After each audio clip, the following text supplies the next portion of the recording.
Hello, I'm Jono Freeman. An authorship story.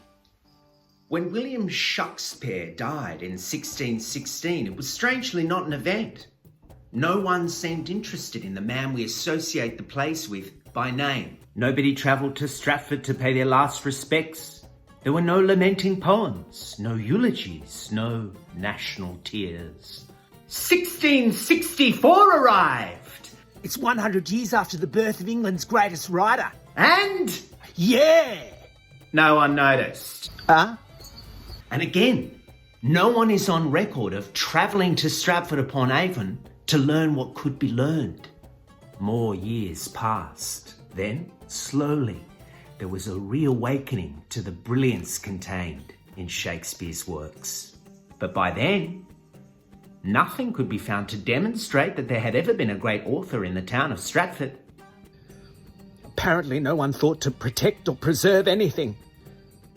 But once these seekers, these pilgrims, these worshippers of Shakespeare started coming to Stratford, they didn't stop. And they kept asking, wanting, demanding.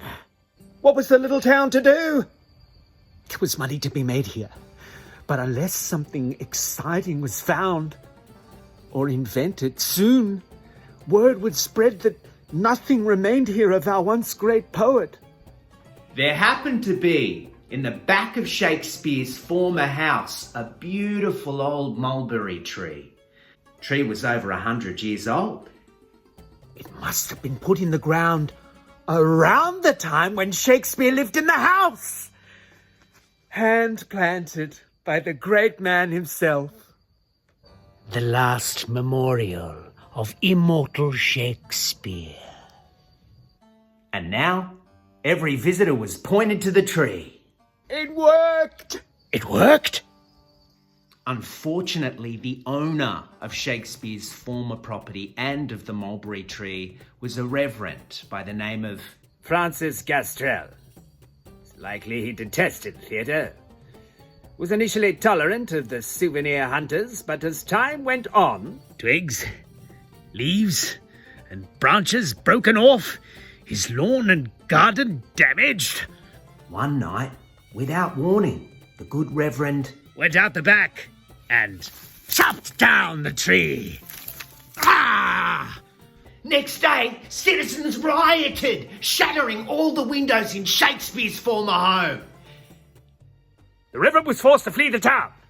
Story should have ended there.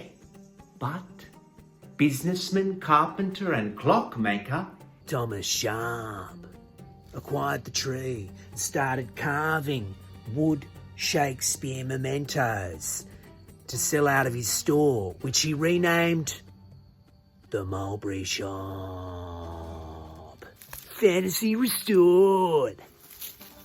visitors could now buy Authentic Shakespeare mulberry relics. this tree. Possessed extraordinary powers of self-multiplication. And not long after, authentic Shakespeare walnut carvings were also on sale. Shakespeare was no longer an actor, a theatre manager, or even a mythical playwright and poet.